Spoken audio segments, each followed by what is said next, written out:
Welcome to today's lesson on indirect objects. Hopefully you find today's lesson helpful and fairly easy to follow. So let's get started. First thing we want to do is define exactly what an indirect object is and what it does. The definition of an indirect object is that it tells for whom or what something is done. The other thing to keep in mind that's helpful in understanding how indirect objects work is that it always comes between the verb and the direct object. Probably a lot easier if we take a look at a sentence, so let's do that now. In our example sentence, she gave me a gift. Okay. First thing I always like to do is to find the verb in the sentence. Once you find the verb, then trying to find or figure out what other things are in the sentence becomes much easier. So in this sentence, our verb is gave. Now we also know if we look at the second definition here that the indirect object always comes between the verb and the direct object. So let's see if we can figure out what the direct object is. And if you remember from an earlier lesson, the direct object always answers the question what or who. Okay, it perceives the action of the verb. So in this sentence, she gave what? What did she give? She gave a gift. So gift is our direct object. And the indirect object answers the question for whom or what. So in this case, to whom did she give a gift to? Well, she gave the gift to me, and me is our indirect object. So see how that works? Not too bad, not too complicated. Let's move on. We'll take a look at a couple of example sentences, and let's see how you do with those. Alright, in this first example sentence, it reads, she showed Barbara her new ring. Again, let's start with the verb. Verb in this sentence is showed. And if we're looking for the direct object, the question would be, what did she show? And the answer to that question is simple. She showed a ring. So ring is our direct object. And remembering what that question is that the indirect object answers, to whom or to what, let's ask the question for this sentence. To whom or to what did she show a ring? And she showed a ring to Barbara. So Barbara is our indirect object because it answers that question, to whom or to what was shown. And if you notice, it also comes between the verb and the direct object. Okay, the indirect object will always come between the verb and the direct object, just as it does in this example sentence. Okay, with me so far? Let's take a look at another one. Alright, just as we did in the sentence above, let's start with the verb here. The new highway saved the travelers several miles. And our verb in this sentence is saved. Now the question is, what was saved? And the answer to that question is miles. So miles is our direct object. Now the question is, to whom or to what were miles saved? Well, the people who saved miles were travelers. So travelers is our indirect object. Again, it answers that question, to whom or to what. Well, to whom or to what was saved is travelers. Okay? Miles were saved, and they were saved by the travelers. So that's our indirect object. And once again, it comes between the verb and the direct object. All right, let's take a look at another one. So far, so good. Did the workers give the spies secret information? All right, once more, let's start with the verb. And in this sentence, the verb is give. And to what or who was given? Well, what was given was information. Being that that is the answer to this question, then that becomes our direct object. Now, to find our indirect object, the question is, to whom or what was information given? Well, the information was given to spies. So spies is our indirect object. Okay?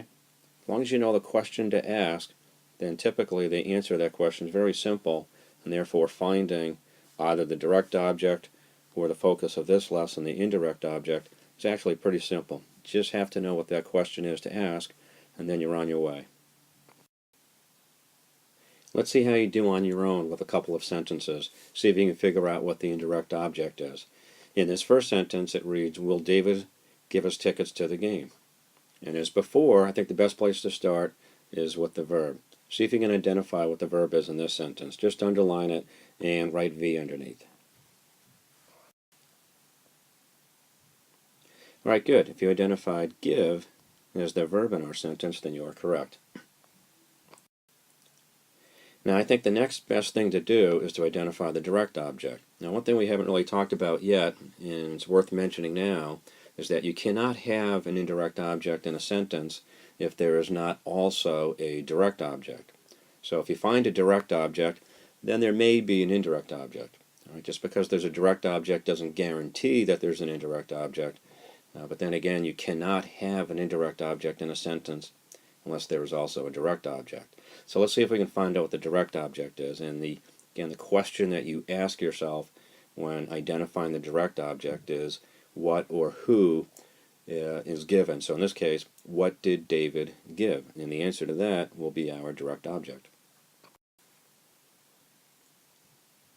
Alright, good. If you identified tickets as our direct object, then you're correct. Okay. David did not give a game. Alright, what David did give was tickets. So tickets is our direct object. Alright, good. Next, let's see if we can identify what the indirect object is. And just a reminder, that question that you ask yourself to identify the indirect object is to whom or what were the tickets given? The answer to that question will be your indirect object. And good. If you identified us as the indirect object, then you are correct. Because the answer to the question, to whom or what were the tickets given, the tickets were given to us. And so therefore, us is the indirect object in this sentence. Alright, let's try another one. Alright, as we've done before, let's start out with the verb. See if you can identify what the verb is in this sentence. Alright, good. The verb is bought. Next, see if you can identify what the direct object is. This time I want you to think of what that question is that helps identify the direct object. Ask that question on your own, and then go ahead and answer it. Alright, good. If you identified cake as our direct object, then you are correct. Right, because what I bought was cake. Now see if you can identify the indirect object. Alright, good. And if you had asked the right question, to whom or what was cake bought, right, the answer would be Irene and Jeff. That's for whom the cake was bought. So we actually have two indirect objects in this sentence.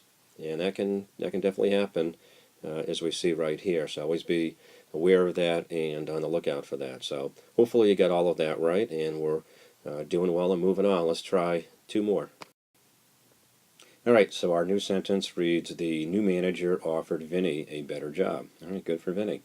Must be working hard, and hard work almost always pays off. So, alright, let's see if we can find the verb in this sentence. Alright, good. The verb here is offered. And now let's see if you can identify the direct object.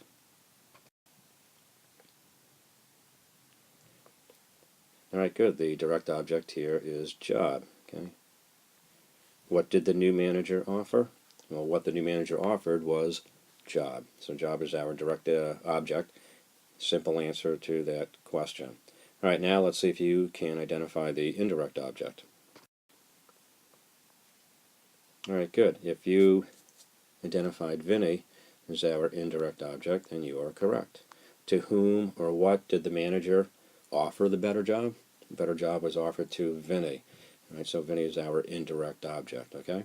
And again, just a reminder, once more, the indirect object comes between the verb and the direct object. So if you're doing this at school or for a test or a quiz, and for some reason you think a noun in the sentence is an indirect object and it's not between the verb and the direct object, then you probably don't have the right indirect object, or there may be an issue with identifying the correct verb or direct object. So make sure you go back and reread your sentence. Alright, let's do one more. Alright, final sentence. Mr. Cella, my teacher, gave my parents my report card. Let's see if you can find the verb in the sentence. Alright, good. If you identified gave as our verb in this sentence, then you are correct. How about the direct object?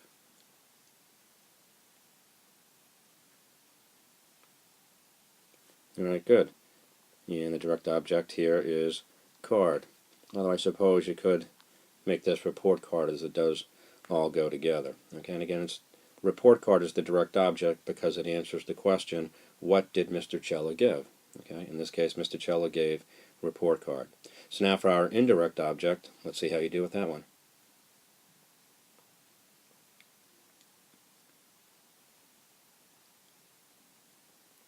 Alright, good. Now our indirect object is parents.